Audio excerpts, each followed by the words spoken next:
Now we are seeing why the resources in India should be planned. There are certain regions. First is the state of Jharkhand, Chhattisgarh, and Madhya Pradesh are rich in minerals and coal deposits. Arunachal Pradesh has a lot of water. Rajasthan is very well gifted with wind and solar energy, while the cold desert of Ladakh is relatively isolated from rest of country. It has very rich cultural heritage. So, but it is deficient in water.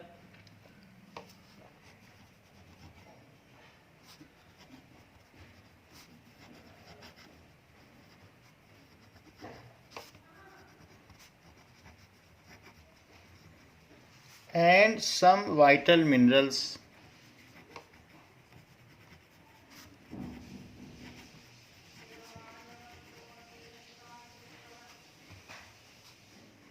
So, the planning of resources is to be done at larger scale also from state wise, and also within a state, that is individual wise. So, extensive planning of resources is needed to be done.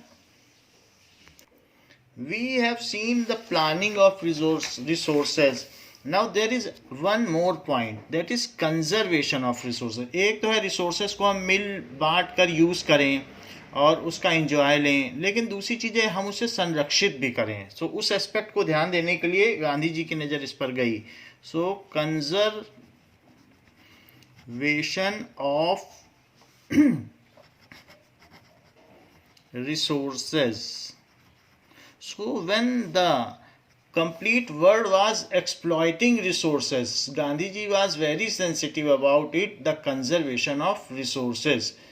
He has a vision that resources are very valuable for us and hence it is to be conserved. Gandhiji was very concerned about resources conservation.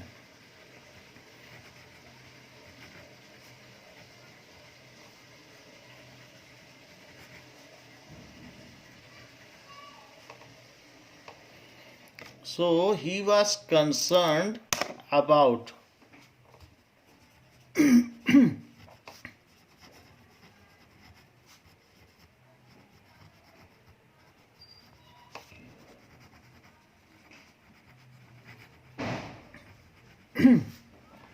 he said there is enough for everybody's need.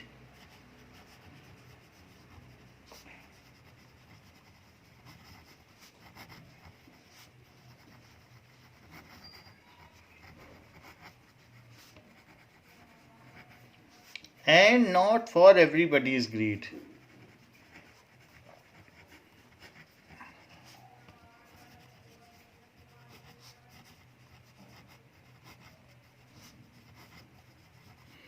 सो प्रकृति हम लोगों का भरण पोषण करने के लिए हमें पर्याप्त प्राकृतिक संपदाएं देती है, लेकिन हमारी लालच की पूर्ति के लिए वे अपर्याप्त हैं, ऐसा उन्होंने कहा. He considered the greedy and selfish individuals and exploitive nature of modern technology as the root cause for resources depletion at the global level. He was against mass production and favored production by masses. वो ये नहीं चाहते थे कि mass production हो, एक ही factory में बहुत सारा उत्पादन हो जाए, बल्कि वो ये चाहते थे फेवर्ड प्रोडक्शन बाई मासेस, बहुत सारे लोग उत्पादन करें. इसके ऊपर उन्होंने बल दिया कि कुटीर उद्योगों पर बल दिया. ये ना हो कि औद्योगिक विकास स्तर मशीनी स्तर पर हो जाए, तो ज़्यादा लोगों को रोजगार मिलेगा और that is good for towards a step for conservation of resources. He considered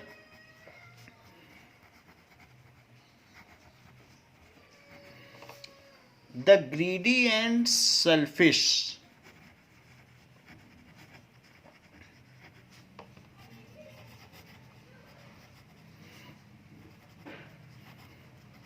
individuals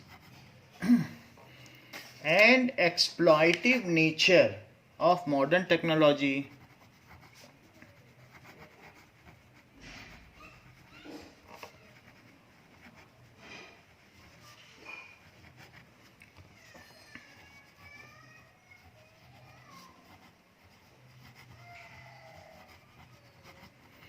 जो इंग्लिश पर्सन के समय में जितने पेड़ काटे गए रेलवे लाइन बिछाने के लिए, उतने पिछले 200 साल में भी नहीं काटे गए थे। सो जो भी है उसको यूज़ कर लो, ये मॉडर्न टेक्नोलॉजी कहती है, but it is wrong.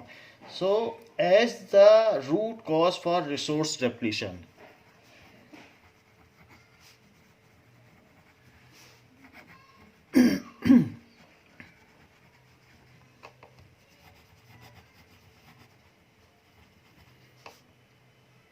at the global level,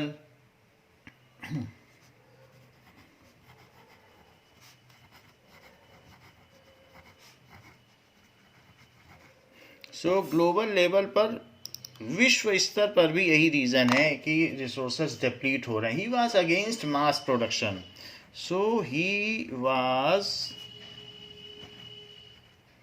against, अगर फैक्ट्री में होगा तो मास प्रोडक्शन तो होगा, लेकिन कईयों का रोजगार छिन जाएगा। Mass production and favoured production by masses.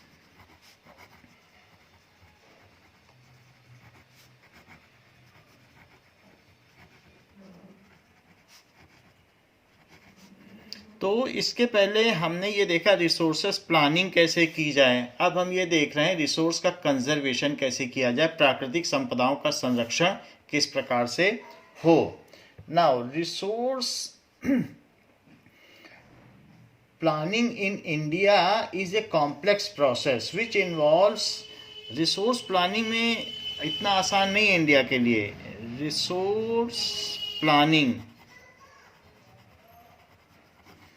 in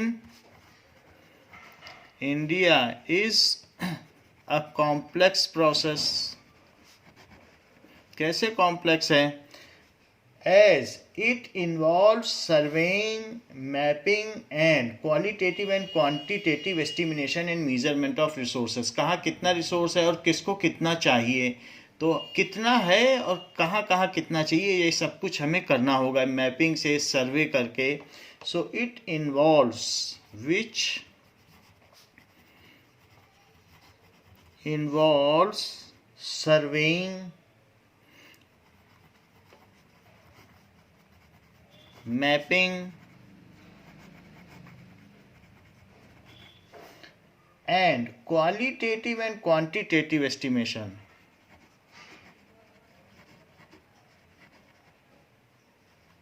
And quantitative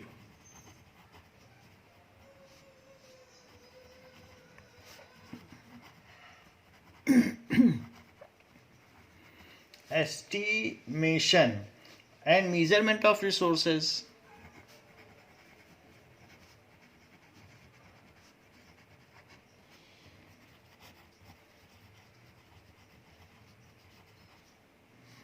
सो कि कैसा चाहिए और किस क्वालिटी का कहाँ कहाँ चाहिए, तो उसके बेसिस पर भी सर्वे किए जाने की ज़रूरत है। इस वजह से it is complex process. Developing a planning structure with proper technology, skill and institution setup for implementing resources development plans. ऐसा नहीं है कि कहीं कहीं नदियां हैं तो आसानी से आप दूसरे राज्यों में ला सकते हो, उसके लिए आपको एक लार्ज इंफ्रास्ट्रक्चर भी चाहिए। So resource planning in India is a complex process. Question यही होगा, तो क्यों कॉम्प्लेक्स है? क्योंकि ये चीज़ है। सो विच इन्वॉल्व्स, अगली बात क्या है, क्यों ये कॉम्प्लेक्स प्रोसेस है? डेवलपिंग ए प्लानिंग स्ट्रक्चर भी डिफिकल्ट है।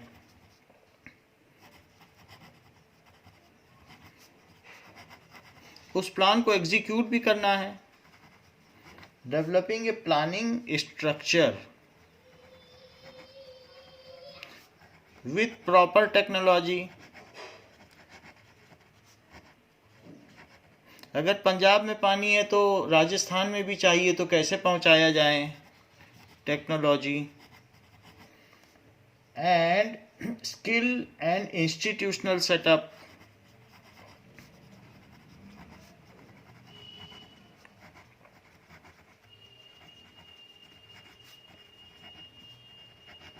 ये सब चीज़ चाहिए for implementing resource development plans.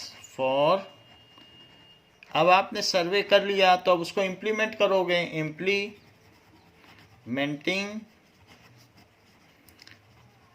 Resource का डेवलपमेंट भी करना है, एक्सट्रैक्ट भी करना है और डिस्ट्रीब्यूशन भी करना है। ये सब कुछ प्लानिंग में आ जाता है। Resource development plan. सो इसके लिए हायर और मॉडर्न टेक्नोलॉजी चाहिए। Comparing the resource development plans with national development plans. So comparing as resources are getting developed and distributed, so nation should go ahead at par with it. Comparing resource development plan, ऐसा ना हो कि बहुत पैसा आपने खर्च कर दिया रिसोर्सेज के डेवलपमेंट में और नेशन तरक्की नहीं कर पाया, नेशन का जो एक्सचेकर है वो डेफिसिट में चला गया, राजस्व घाटे में चला गया। वैसा नहीं होना चाहिए। सो रिसोर्स डेवलपमेंट प्लान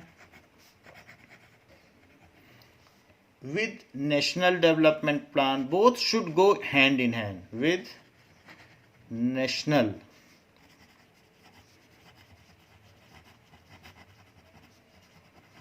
इस क्वेश्चन का आंसर कि क्यों ये कॉम्प्लेक्स प्रोसेस है इंडिया में रिसोर्स डेवलपमेंट, तो इसका ये आंसर है। रिसोर्स प्लानिंग क्यों कॉम्प्लेक्स प्रोसेस है।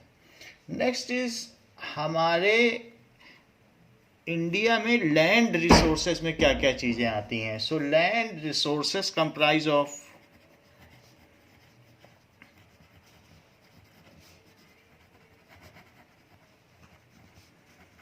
लैंड रिसोर्सेज क्या क्या चीजें हैं। So it comprises of forest. Forest हमारा एक लैंड रिसोर्स है। Land not available for cultivation, ऐसी भी लैंड है not for cultivation, जैसे कि barren and waste land, land put to non-agricultural uses, building roads, factories, ये सारी एग्रीकल्चर के लिए तो नहीं यूज हो सकती है। सो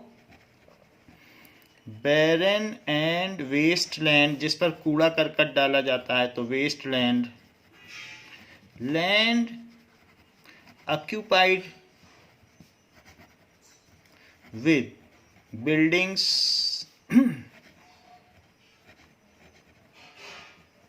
इंडस्ट्रीज, उसमें भी कुछ नहीं किया जा सकता है। And in urban area,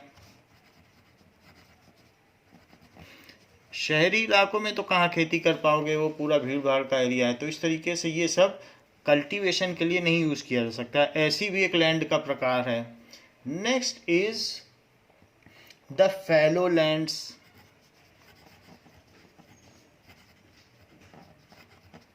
What does it mean by fallow land? So current fallow, that is left without cultivation for one or less than one agriculture year, other than current fallow left cultivated for past 1 to 5 year। कुछ ऐसी जमीन होती है वो उपयोगी तो है लेकिन उसका मालिक वहां जाता ही नहीं खेती करने के लिए, उसको फैलो लैंड्स कहते हैं।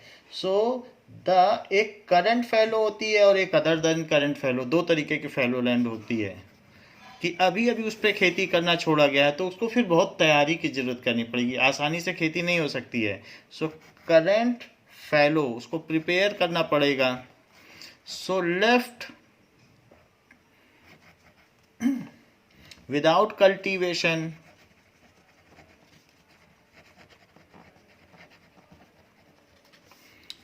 for one or less than one agriculture year, one or less than one agricultural year। So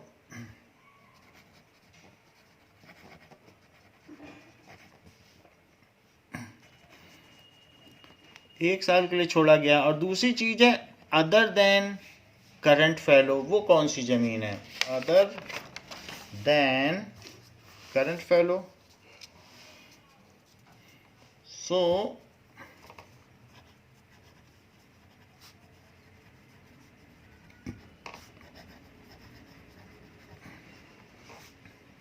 that is left uncultivated for the past 1 to 5 agricultural year, left uncultivated for past 1 to 5 agricultural year.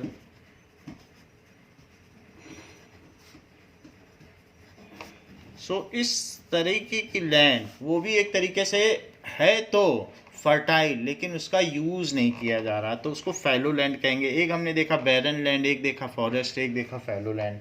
चौथी तरीके का land resources क्या है? Net sown area, तो जिसमें उपज होती है। नेट सोन एरिया, जिसमें बीज डाले गए हैं। So area sown more than once in an agricultural year. So more than once.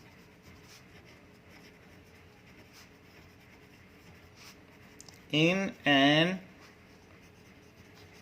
agricultural year. वैसे तो 2 बार फसलें उगाई जा सकती हैं, रबी एंड खरीफ की। बीच में एक वेजिटेबल्स की, जायद की भी फसल उगाई जा सकती है, तो 3 टाइम सोइंग की जा सकती है। सो ऐसी चीज़ को नेट सोन एरिया में काउंट किया जाएगा।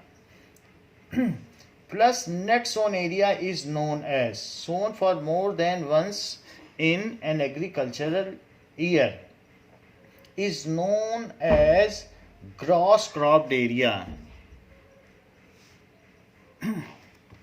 सो जो या तो एक या एक से अधिक बार जिसमें उपज हुई है, और प्लस नेट सोन एरिया, या जिसमें अभी बीज पड़े हैं उसको भी काउंट कर लो। फिर चाहे उसमें साल में एक ही बार हो, लेकिन अगर उसमें अभी बीज पड़ा हुआ है तो वो नेट सोन एरिया है। प्लस या जिसमें एक से ज़्यादा बार फसलें उगी हों और उसमें बीज ना पड़ा हो, उसे काउंट करना पड़ेगा। Plus net sown area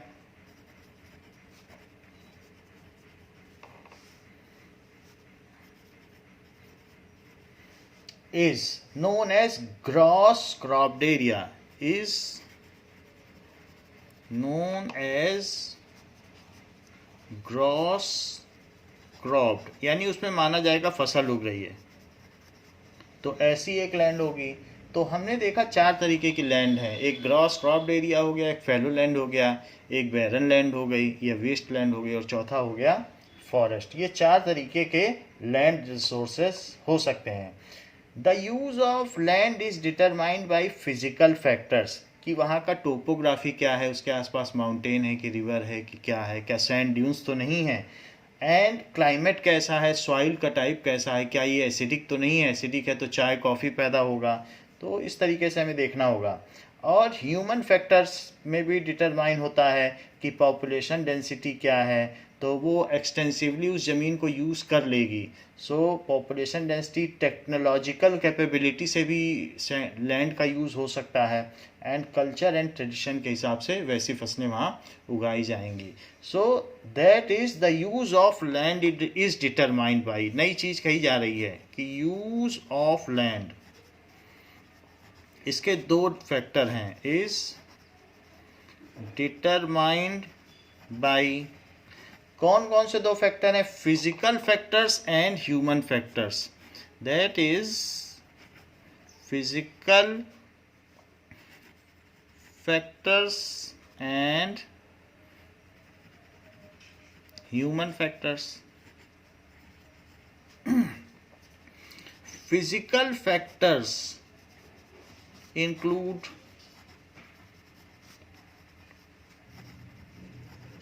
topography. Topography हमने पहले भी बताया है कि उसके आसपास का ज्योग्राफिकल कंडीशन कैसी है, नियर बाई रिवर, माउंटेन्स, तो उसको कहते हैं टोपोग्राफी। ज्योग्राफिकल सिचुएशन, लोकेशन उसकी क्या है, उसको उसी से पता चल जाएगा कि वहाँ क्या उगता है। तो टोपोग्राफी से पता चल जाएगा कि लैंड कैसे यूज़ करोगे। क्लाइमेट कैसा है, ठंडा है तो चाय उगा सकते हो। Climate, soil type, so acidic है या कैसी है, वो सारी चीज़ें देखी जाएंगी। Next is human factors. Human factors में क्या क्या आएगा? ये यूज़ ऑफ लैंड, कि लैंड का क्या यूज़ हो सकता है, ये उसके बेसिस हैं। सो Human factors include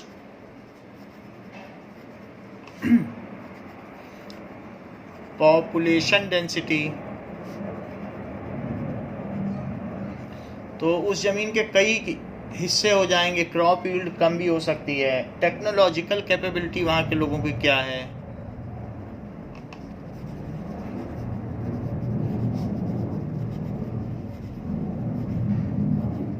जैसे पंजाब हरियाणा में टेक्नोलॉजिकली जो फार्मर्स हैं, पीजेंट्स हैं, वो अपर हैं, वो बहुत अच्छे अच्छे चीज़ों का यूज़ करते हैं, मशीन्स का। So technological capability and culture and tradition, and culture and tradition,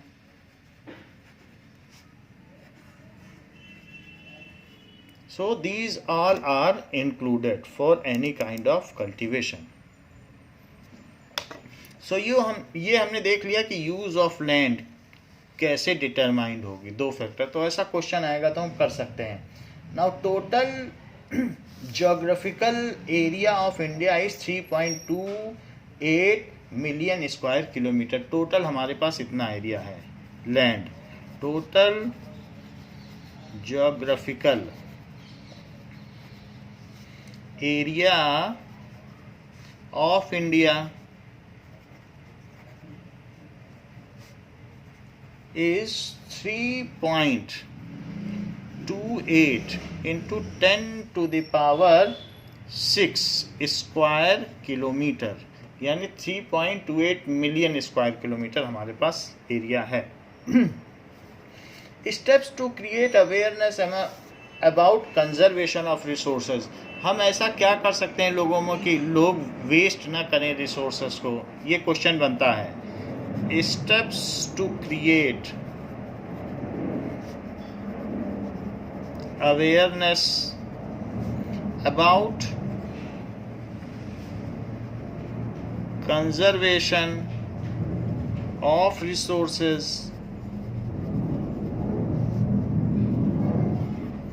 So there are certain steps या पहले किए गए हों कि लोगों में ऐसा जागृति पैदा करने के लिए पहले क्या किया गया।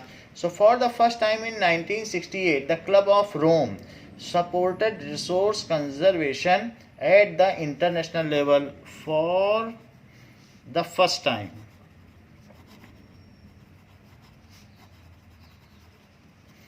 इन 1968 the club,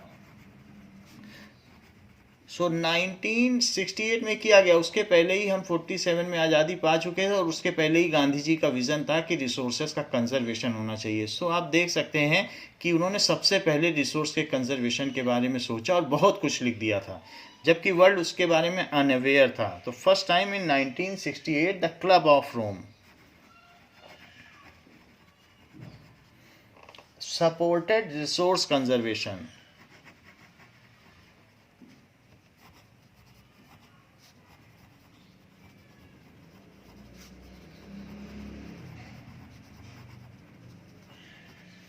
and at international level।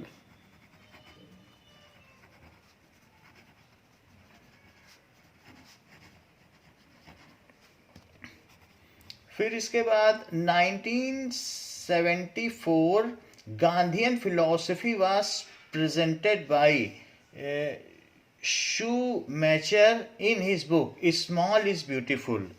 In 1974 Gandhian philosophy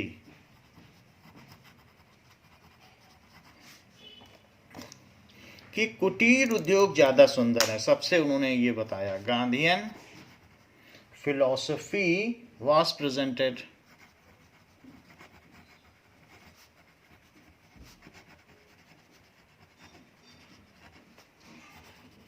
bye Schumacher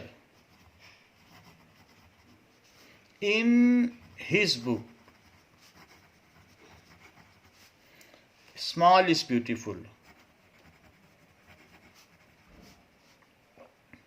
वरना ये कहा जाता था लंदन ये गर्व से कहता था हमारे यहाँ तो धुएं का इतना गुबार है कि सूरज ही नहीं उगता, इतना उसके यहाँ इंडस्ट्रियलाइजेशन लंदन में था। So that was not beautiful. So इतना ज़्यादा डस्ट और डर्ट हो गई थी, स्मोक था कि वहाँ सूरज ही नहीं दिखाई पड़ता था। तो 1875 उसके बाद की बात है। Now the influential contribution was made by Brundtland commission report in 1987। इसके बाद और एक स्टेप लिया, the influential contribution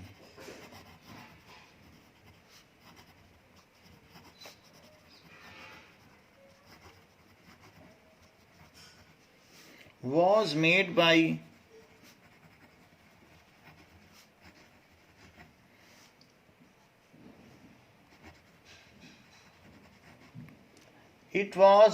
by Brundtland।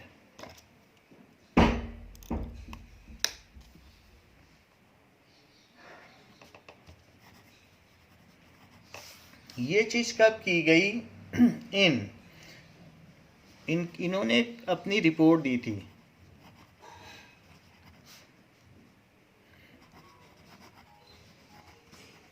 इन 1987। तो हमने देखा 1968 में काम किया गया, फिर एक बुक चली उसके 6 साल बाद, फिर उसके बाद 6 साल के बाद फिर 11 ईयर्स के बाद ऐसा हुआ, एक रिपोर्ट दी गई। तो उसमें it introduce the concept of sustainable development.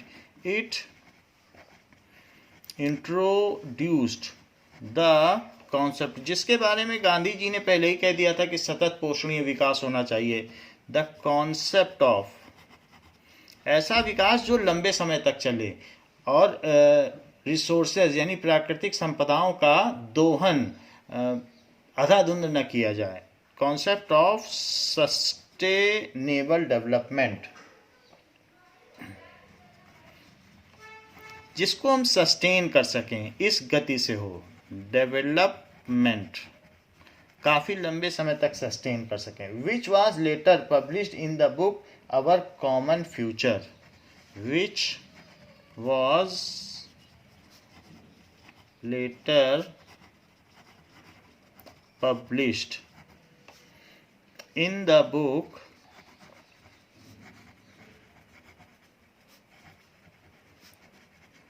Our common future, कि हम सभी का एक सम्मिलित भविष्य क्या है, सब रिसोर्सेस पर डेवलप होता है। तो आप सबसे पहले फर्स्ट टाइम में Rome supporter, the club of Rome supporter, ये तो याद हो जाएगा। क्लब ऑफ रोम सपोर्टर, इसमें किसी का नाम ही नहीं है। सपोर्टेड रिसोर्स कंजर्वेशन, बस इतना याद कर लो। Gandhian philosophy was presented. Small is beautiful तो याद हो जाएगा, ये नाम याद कर सको तो याद कर लो। The influential contribution was made by, ये नाम याद करना मुश्किल है, बट ये इस रिपोर्ट में कहा गया था आवर कॉमन फ्यूचर, ये पब्लिश की गई। तो पहले 68 से याद करो, 68 से 6 ईयर्स, 6 ईयर्स से 11 ईयर्स, 11 ईयर्स बनता है कि कितना बनता है, इट इज़ 13 ईयर्स। तो ऐसे याद हो जाएगा कि क्या क्या स्टेप्स किए गए हैं लोगों में प्राकृतिक संपदाओं के प्रति, संरक्षण के प्रति जागरूकता लाने के लिए।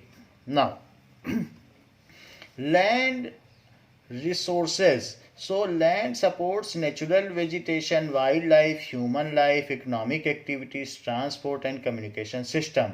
Thus it is very important to conserve land resources with careful planning. So now land resources क्यों कंजर्व करना चाहिए? क्योंकि land supports क्या क्या सपोर्ट करती है? नेचुरल वेजिटेशन हमें दे देती है, जो जियोकेमिकल साइकिल को बैलेंस करती है। Natural vegetation, wild life, human life, जहाँ लैंड अच्छी होगी वहीं ह्यूमन लाइफ ज़्यादा रहेगी।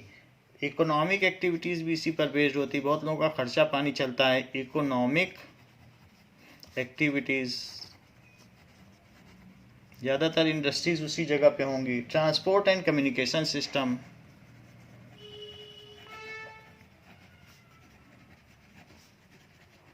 अच्छी लैंड होगी जहाँ का रिलीफ अच्छा होगा, जहाँ की टोपोग्राफी अच्छी होगी, तो नॉर्दर्न प्लेनर एरिया वहाँ ट्रांसपोर्ट के अच्छे साधन हैं। सो transport and communication system,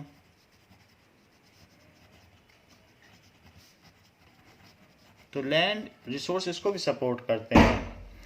Thus it is very important to conserve land resources with careful planning. Thus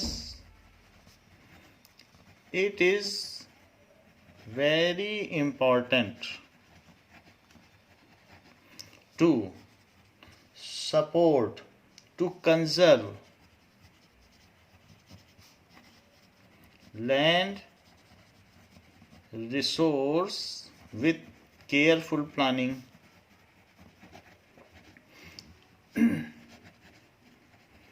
तो पूछा जा सकता है कि why land resources are to be conserved and what are the steps taken by various agencies time to time for conservation of land resources. तो ये question एक बन जाएगा कि क्यों जरूरी है और क्या क्या स्टेप लिए गए।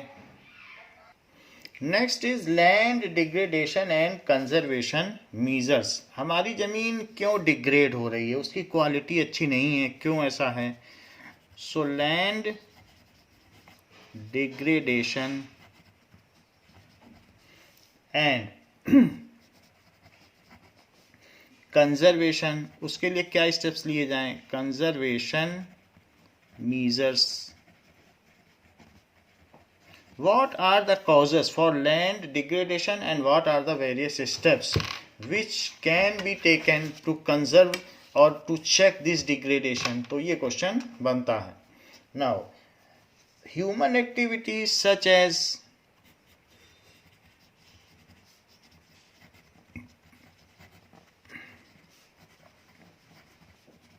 deforestation,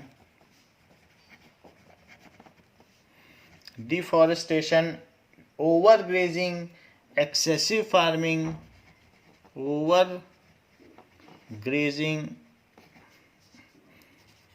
एक्सेसिव फार्मिंग का मतलब 3 से ज़्यादा फसलें उगानी, 4 फसलें उगानी, तो लैंड को जो रिस्टोरिंग पीरियड है उसके न्यूट्रिएंट्स का वो नहीं मिल पाया।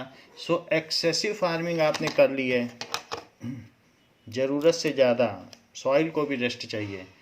Excessive farming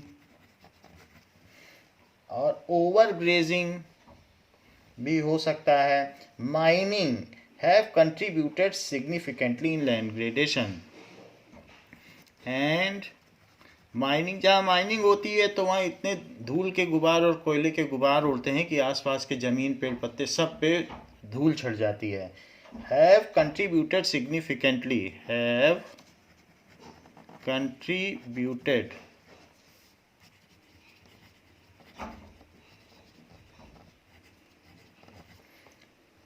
in land degradation,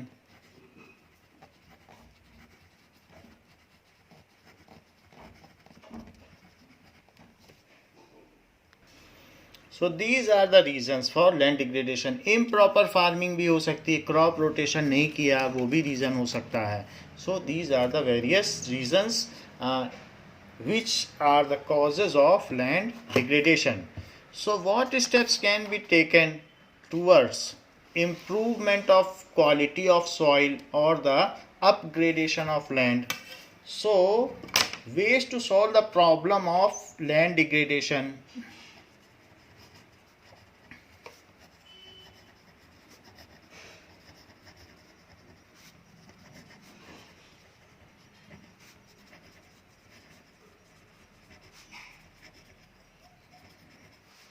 या लैंड अपग्रेडेशन के लिए क्या क्या किया जाए।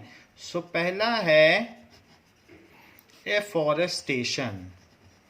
एफॉरेस्टेशन का क्या मतलब होता है, प्लांटेशन। जैसे डिफॉरेस्टेशन, उसका उल्टा क्या होता है, afforestation. Proper management of grazing,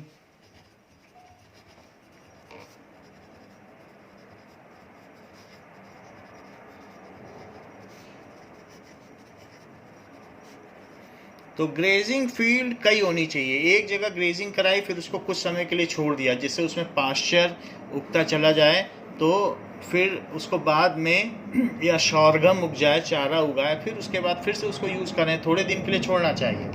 so alternate grazing area होना चाहिए। प्लांटिंग ऑफ शेल्टर बेल्ट्स और प्लांट्स, जैसा कि राजस्थान में किया जा सकता है, जिससे कि सैंड ड्यून्स इधर से उधर ना जाएं। सो प्लांटिंग ऑफ, नहीं तो लैंड डिग्रेड हो जाएगी, आसपास की कल्टीवेटिंग लैंड भी सब सैंड ड्यून्स में कन्वर्ट हो जाएगी। So planting of shelter belts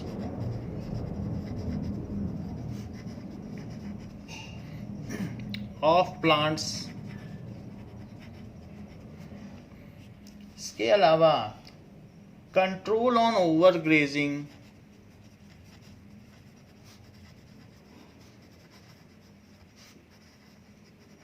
या तो उनको चारा उपलब्ध कराया जाए, अदरवाइज कुछ अल्टरनेट फील्ड दी जाए।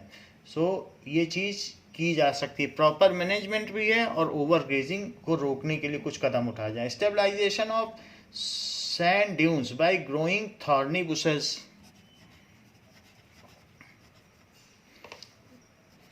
वो भी रोक देंगे सैंड ड्यून्स को इधर उधर जाने से। Stabilisation of sand dunes by growing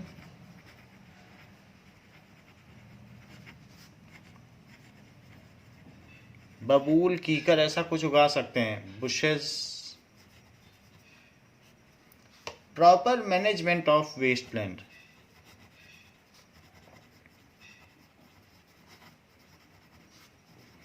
कई ऐसी लैंड पड़ी हैं जो बैरन हैं या कुछ हैं, तो उसका अगर हम मैनेजमेंट करें तो उसको फिर से उपजाऊ बनाया जा सकता है। Wasteland, infertile land can be converted into fertile land. Dubai में, सऊदी अरब में ऐसा किया गया है और आज वहाँ खेती होती है। So control of mining activities, control of mining activities. Jharkhand में बहुत सारी ज़मीन और उसके आसपास का सब एटमॉस्फेयर ख़राब हो गया है माइनिंग की वजह से।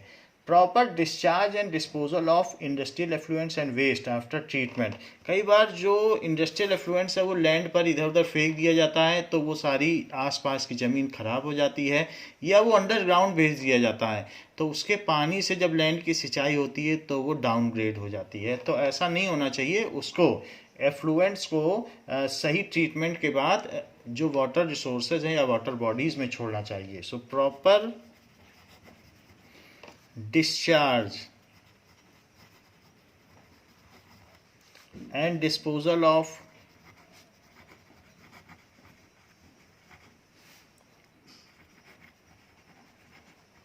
Industrial effluents and wastes after treatment।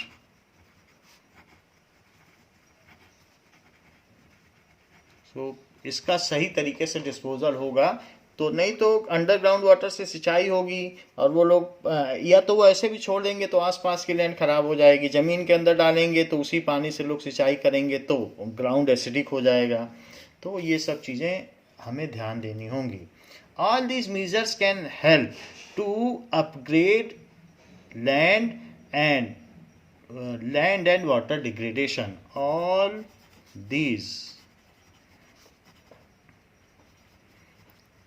measures will help to reduce, अगर लैंड डिग्रेड होगी तो वाटर भी डिग्रेड होगा, क्योंकि जो रन ऑफ वाटर है वो वाटर बॉडीज को खराब करेगा। Measures will help to reduce land and water degradation.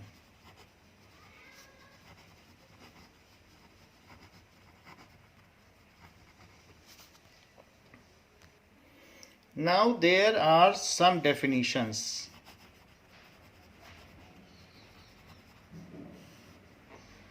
First is sustainable economic development.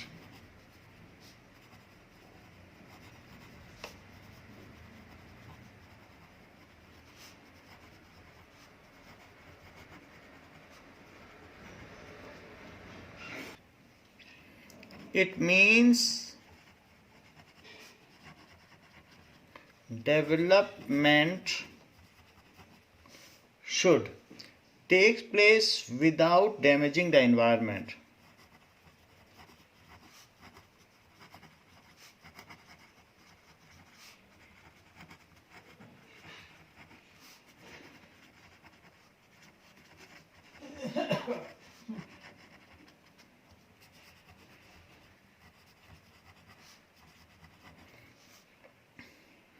and development in the present should not compromise with the needs of future generation, and development in present should not compromise with the need of future generation.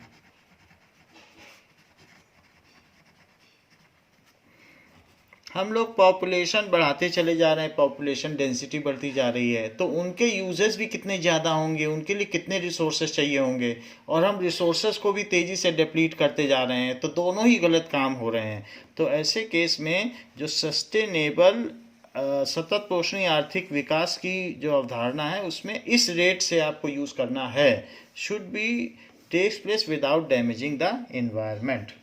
Now, what is resource planning?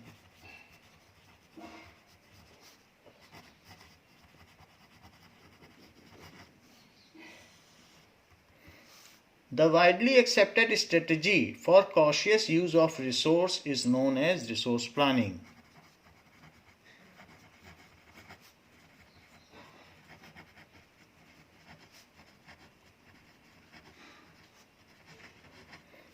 For cautious use of resources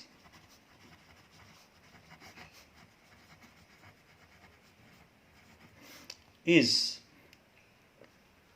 called resource planning.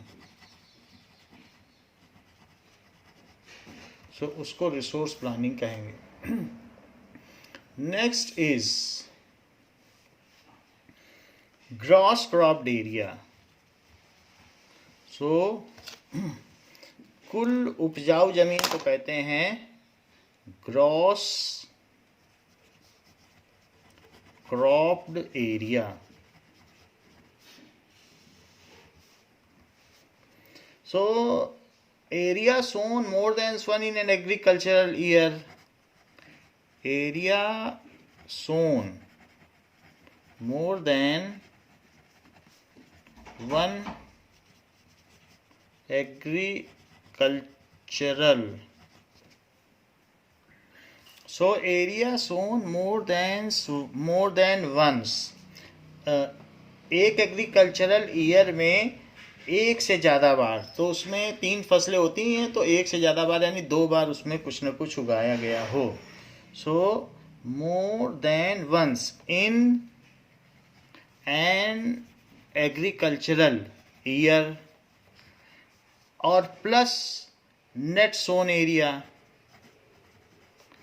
और जिसमें अभी कुछ उगाया गया हो।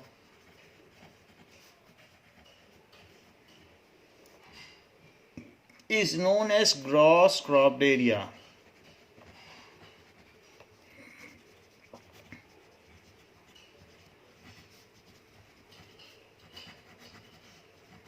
इसको gross cropped area कहेंगे। Now what is gullies? The running water cuts through the clayey soil. वो पानी परकोलेट नहीं होता क्लेई सॉइल में, जो एलुवियल सॉइल होती है उसमें परकोलेट नहीं होता, वो रन ऑफ हो जाता है, तो वो अपने साथ मिट्टी भी बहा ले जाता है। The running water cut through the clay soil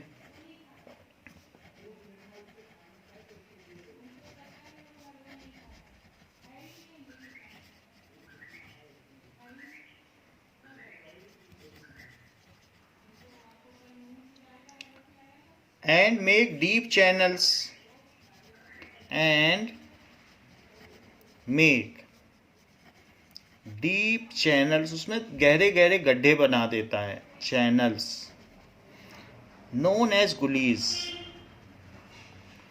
गुलीज को दरार भी कहते हैं, तो गुलीज, सो उसको गुलीज कहते हैं। Such land become unfit for cultivation badland और रेवाइंस,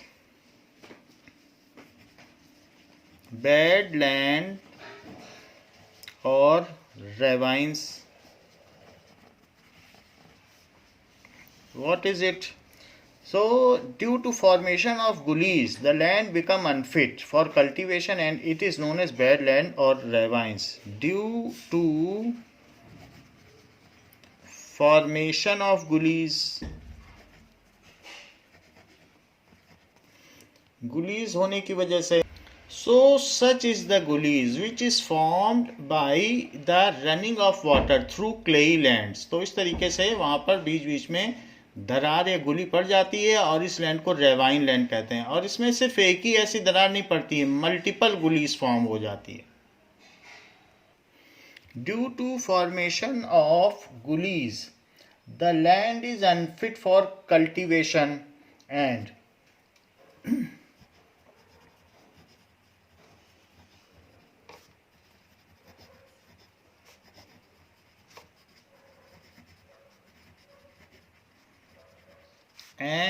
called badland, सो उसको बैडलैंड कहेंगे। और रेवाइंस, शीट इरोजन क्या है? ऊपर की पूरी टॉप लेयर ही हट जाए। When the topsoil is washed away due to heavy flow of water, when the topsoil, आपके खेत की सारी मिट्टी चली जाए, is washed away due to heavy flow of water,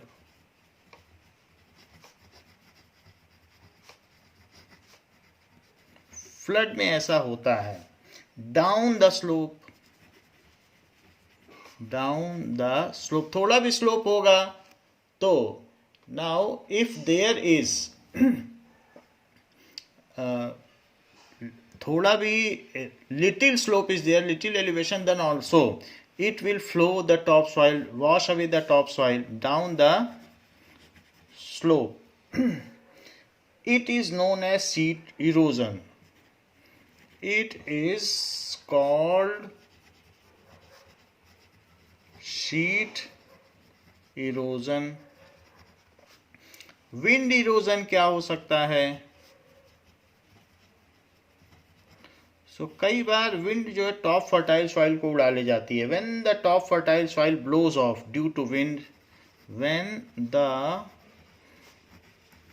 top fertile soil is blown away by wind,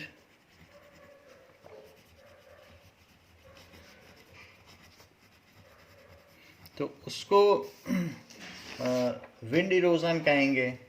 strip cropping क्या होती है? अगर बीच में थोड़ी थोड़ी ग्रास छोड़ दी जाए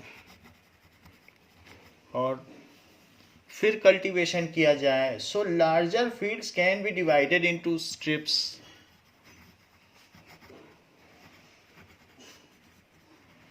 can be divided into strips. So line बना दी जाती है। Strips of grass are left to grow between crops, strips of grass are left to grow between crops. तो ऐसा अगर किया जाएगा, this breaks the force of wind,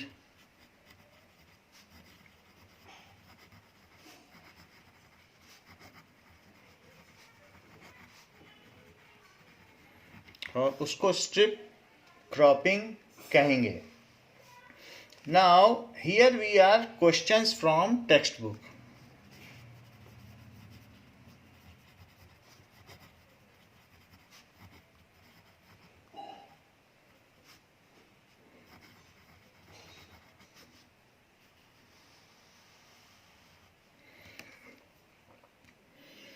Which of the following type of resources is an iron ore? So iron ore is biotic, abiotic, renewable, flow करता है कि क्या? It is non renewable. So ऐसा नहीं है कि आयरन ज़मीन से आप निकाल लें तो नीचे फिर और आयरन आ जाएगा, ये नॉन रिन्यूएबल है. So under which of the following type of resource can tidal energy B put? So tidal energy, जब मून और सन पास आता है अर्थ के तो पानी ऊपर उठाता है, तो उसको हम यूज़ कर सकते हैं इलेक्ट्रिसिटी पैदा करने के लिए. तो उसको टाइड कहते हैं. हाई टाइड आता है तो पानी ऊपर आ जाएगा, फिर हम उसे अरेस्ट कर लें और फिर उसको हम टरबाइन में छोड़ेंगे तो बिजली बन जाएगी. सो उस टाइडल एनर्जी को आप क्या कर सकते हैं? It is replenishable. ये तो रोज ही पानी ऊपर उठता है, तो it is replenishable. Which of the following is the main cause of land degradation in Punjab? It is the क्यों डिग्रेडेशन हो रहा है? सो कभी कभी क्या होता है कि ओवर इरिगेशन, किसी भी चीज़ में ज़्यादा सिंचाई, ज़्यादा पानी डाल दिया गया तो रन ऑफ हो जाएगा उसका पानी. तो उस वजह से जो उसके अच्छे तत्व हैं, द मिनरल्स, वो परकोलेट हो जाएंगे, ज़मीन में डाउन चले जाएंगे, डीप डाउन. तो ऊपर की soil it is deprived of minerals. So over irrigation, ज़्यादा पानी देना भी गड़बड़ है. In which of the following state is terrace cultivation practised? Uttaranchal. So it is hilly area, so terrace cultivation is practised. In which of the following state is black soil found? तो काली मिट्टी कहाँ पाई जाती है? तो ब्लैक सॉइल इज फाउंड, जो सौराष्ट्र का reason है तो वहाँ पर काली मिट्टी पाई जाती है. Name, question number 2, name 3 states having black soil and the crop which is mainly sown in it. तो कहाँ पर काली मिट्टी पाई जाती है और उनमें कौन सी फसलें होती हैं? So black soil is found in Deccan trap, Maharashtra में पाई जाएगी. Black soil is found in Deccan, दक्षिण के पठारों में. डेक्कन ट्रैप, जहाँ पर बेसाल्ट, कभी ज्वालामुखी हो और उसका लावा जम गया हो तो बेसाल्ट उसको कहते हैं, उसमें बेसाल्ट पाया जाता है, mineral. So Deccan trap region spread over, Deccan trap region कहाँ पर होगा? इट इज फॉर्म्ड, ये क्यों फॉर्म्ड होती है? ड्यू टू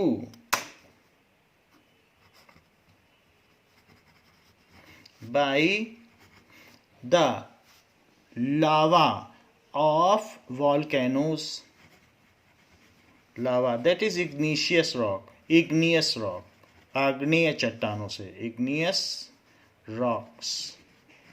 अग्नि कहा जाएगा ना तो इसलिए आग्नेय नाम दिया गया, आग्नेय चट्टानें.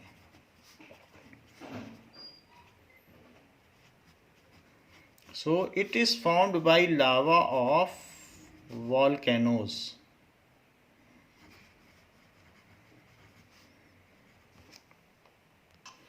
So it is formed by lava of volcanoes. और ये कहाँ कहाँ होगा? They cover the plateau of Maharashtra, जहाँ जहाँ वॉल्केनो का प्लेट्यू बन गया है. They cover the plateau, क्योंकि वॉल्केनो निकला और पहाड़ के चारों तरफ जम गया तो वो प्लेट्यू बन गया, अदरवाइज वो माउंटेन होता. सो दे कवर द प्लेट्यूज ऑफ, वो पठार बन गया, प्लेट्यूज ऑफ महाराष्ट्र, सौराष्ट्र, महाराष्ट्र, सौराष्ट्र. हमने आपको बताया था कि ये जो रीजन है, ये रीजन सौराष्ट्र है. This is the region which is Saurashtra. So Saurashtra, that is Saurashtra. वहाँ पर ऐसा रहा होगा कभी कि 100 राष्ट्र रहे होंगे, तभी उसका नाम पड़ गया सौराष्ट्र. सो महाराष्ट्र, सौराष्ट्र, मालवा, ये मालवा के पठार यहाँ पर हैं, और फिर ये एमपी है, ये मालवा है. मालवा, मालवा यहाँ पर इस पठार पर एक राजा का बहुत समय तक शासन था. सो मालवा, जहाँ आल्हा और उदल की कहानियाँ गाई जाती हैं. मध्य प्रदेश एंड छत्तीसगढ़. सो सो मध्य प्रदेश में भी ब्लैक मिट्टी है, काली मिट्टी पाई जाती है। वो भी रीजन ऐसे ही वॉल्केनो से बना है। मध्य प्रदेश एंड छत्तीसगढ़, इन सभी जगहों पर पाई जाती है। The It also extend in the southeast direction along Godavari and Krishna valleys. It also extend. So हमने ये भी देखा था कि गोदावरी तो ऐसे नदी निकलती है, ये है गोदावरी, और गोदावरी के ठीक नीचे कृष्णा ऐसे ऐसे चलती है, तो ये कृष्णा हो गई। तो इन दोनों के साउथ में जाओ और ईस्ट में जाओ, इस पोर्शन की बात कर रहा है वो। सो साउथ और ईस्ट, साउथ में जाओ और ईस्ट में। So it also extend in southeast direction, south east direction, क्योंकि वो मिट्टी रन ऑफ होके वहां जाके जमा हो गई है। Direction of Godavari and Krishna valley, Godavari and Krishna नदियां हैं। कृष्णा वैली, सो वहाँ भी ये पाई जाती है। This soil is ideal for cotton cultivation.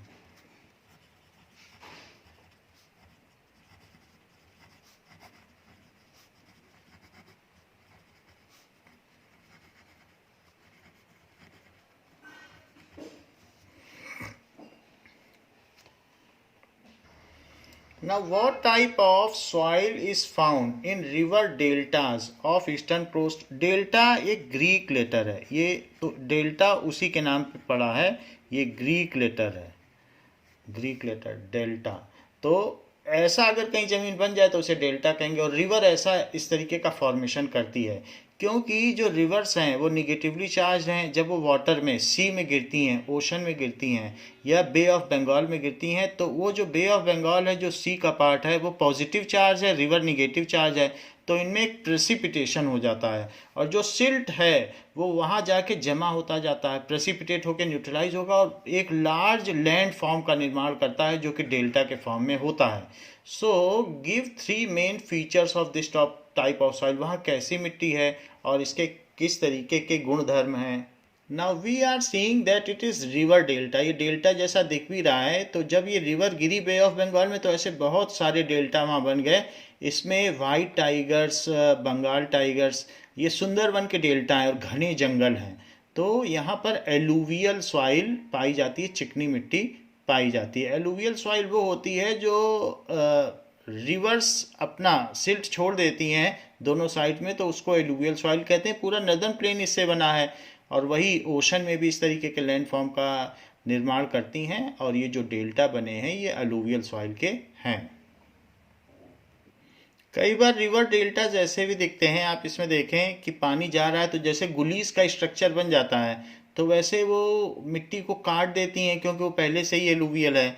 तो वहाँ पर उनका जो स्ट्रक्चर होगा अब वो डेल्टा की तरह है। ये देखो एक डेल्टा लग रहा है, तो ऐसे ऐसे काट के वो कई तरीके के मल्टीपल डेल्टास बना देती। कहीं पे भी है, ये भी डेल्टा है, ये भी डेल्टा है। तो इस तरीके से if you see then there are a number of deltas, तो इस वजह से इसे डेल्टा कहते हैं। कहीं कहीं बड़े डेल्टा में छोटा डेल्टा भी है। तो इस तरीके से जो ग्रीक लेटर डेल्टा है उसी की तरीके का इसका स्ट्रक्चर है, तो ये रिवर डेल्टा हुआ। नाउ एलुवियल सॉइल, चिकनी मिट्टी, एलुवियल सॉइल इज फाउंड, इसी के कुल्हड़ और ये सब इसी के बनते हैं। इज फाउंड, जो दिए बनते हैं मिट्टी के वो इसी के बनते हैं। In the river deltas of eastern coast, in the river deltas of eastern coast. उसने पूछा था कौन सी मिट्टी पाई जाती है, तो एलुवियल सॉइल पाई जाती है। 3 main features of this type of soil are, 3 main features of this type of soil are, क्या क्या इसके फीचर हैं? Mostly this soil contain adequate proportion of potash. Mostly this soil contains adequate proportion of potash. Potash potassium को कहते हैं और caustic potash कहते हैं KOH। सो पोटेशियम से जो बनेगा वो पोटाश कहलाता है। This soil contains adequate proportion of potash.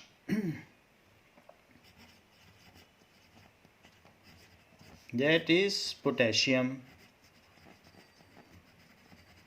जिसका कि सिंबल K है, and phosphoric acid and lime,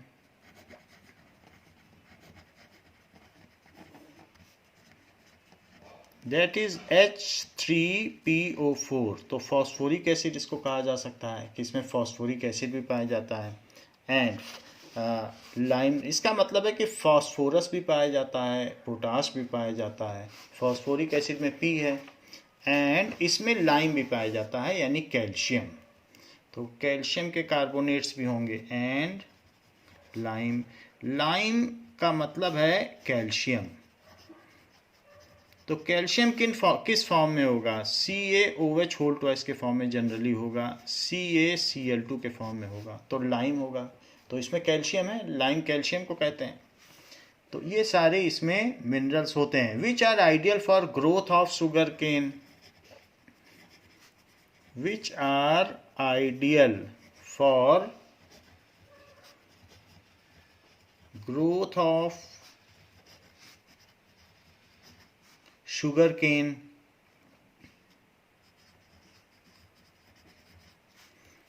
paddy, धान भी उगाया जा सकता है। तो वहाँ धान की खेती होती ही है वेस्ट बंगाल में, उस डेल्टा पे उगता है। Wheat and other serial and pulses crops.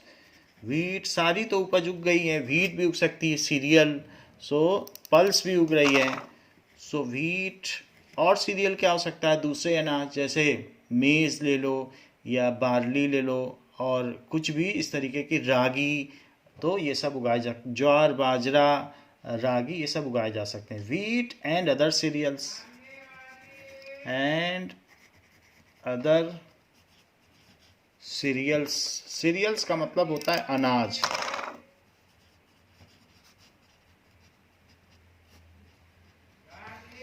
And pulses crop, दालें भी, दलहन, पल्स, सो पल्स क्रॉप्स। दालें कह सकते हो या दलहन, जो आप बोलना चाहो, क्रॉप्स। नाउ पहली चीज़ तो है कि इसमें ये सारी चीज़ पाई गई कि पोटास, कैल्शियम और फास्फोरस, तो इन सब चीज़ों के लिए ठीक है। दूसरी प्रॉपर्टी क्या है? Due to its high fertility region of alluvial soil are intensively cultivated and densely populated. Due to, पूरा पश्चिम बंगाल ही डेल्टा है। Due to its high fertility region of, क्योंकि उसी में पूरे में गुली बन गई है तो वो ऐसा टाइप का डेल्टा बन गया है। This is alluvial soil are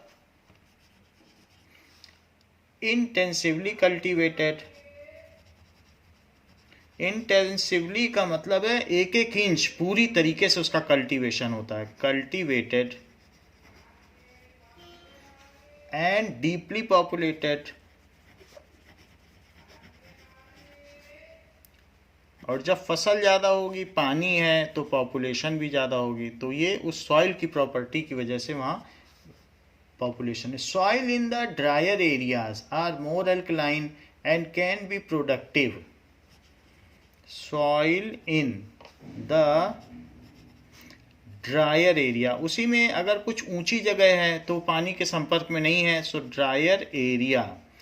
फिर भी ऐसे भी डेल्टाज हैं जो थोड़ी ऊंचाई पर हैं। Are more alkaline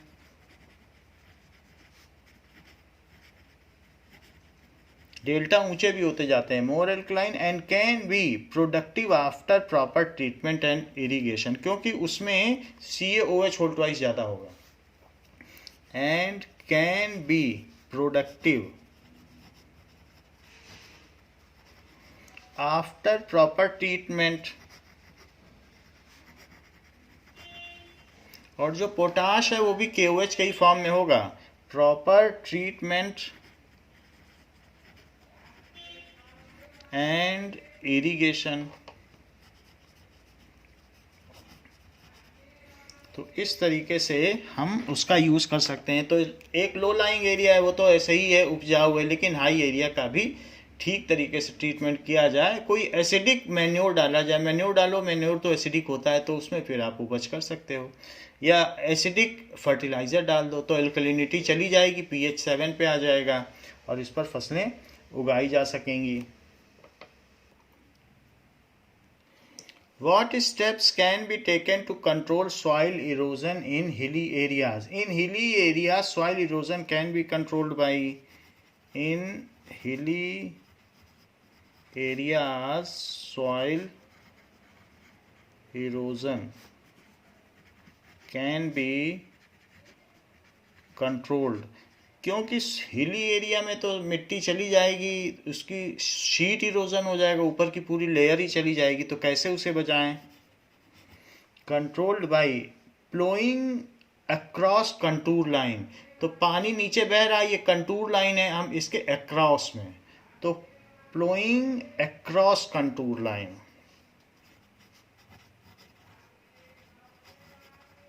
ploughing, so plowing across contour line, contour line जिससे पानी बहता है तो उसके अक्रॉस में, पानी अगर ऐसे बह रहा है तो हम ऐसे ऐसे बना लें। तो पहले हमने इसमें अलोंग लिखा है पीछे के नोट्स में, जहाँ पर मेथड्स फॉर सॉइल कंजर्वेशन है तो उसको अक्रॉस कर लें। कंटूर लाइन, पानी अगर ऐसे बह रहा है तो हम ऐसे स्टेप्स बनाएंगे, तो ये जो रन ऑफ हो रहा है वाटर का, उसके अक्रॉस में अगर आप टेरेस बना लोगे तो आपका सॉइल इरोजन नहीं होगा। तो इसलिए फ्लोइंग अक्रॉस कंटूर लाइन, ऐसा हमें करना चाहिए सॉइल इरोजन को बचाने के लिए। और दूसरी चीज़, making use of terrace farming technique, making use of terrace बना लेना चाहिए, planar area farming technique. And third, using strips of grass to check erosion by wind and water, और उसके अलावा स्ट्रिप फार्मिंग भी कर लेनी चाहिए, using strips of grass to check erosion by wind and water।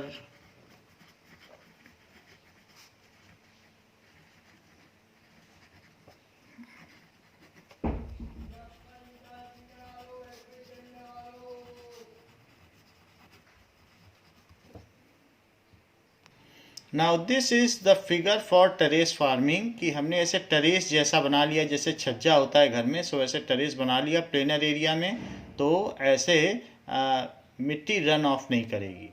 So contour lining के across में हमने टेरेस बनाए हैं। सो इस तरीके से कंटूर फार्मिंग या टेरेस फार्मिंग इसको कह सकते हैं। इससे हम सॉइल को इरोजन से बचा सकते हैं।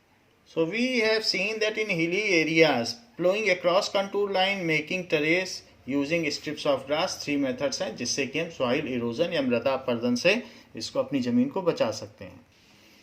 What are the biotic and abiotic resources? Give some examples. So biotic resource क्या होते हैं?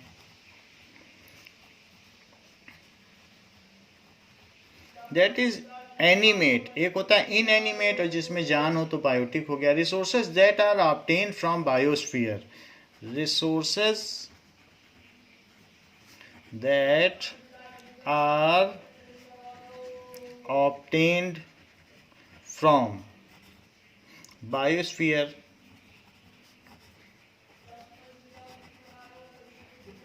and are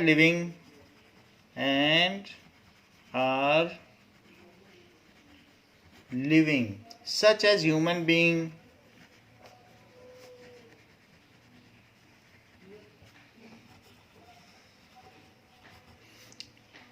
flora fauna, flora यानी वेजिटेशन एंड फाउना कहेंगे जो वाइल्ड लाइफ है, flora and fauna, fisheries, livestock and livestock. तो ये सारी चीजें बायोटिक हैं, are called biotic resources. What does it mean by abiotic resource? So a biotic resources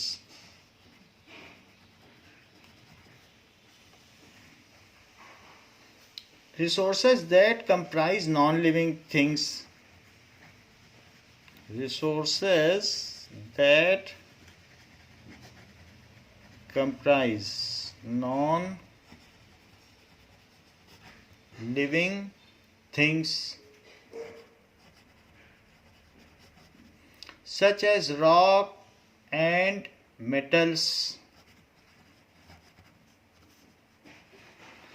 minerals कह सकते हैं। सो मिनरल्स ये ए बायोटिक हैं, आर ए बायोटिक। विंड कह सकते हो, सोलर एनर्जी कह सकते हो, are abiotic resources. Wind energy, solar energy, और भी एग्जाम्पल हैं।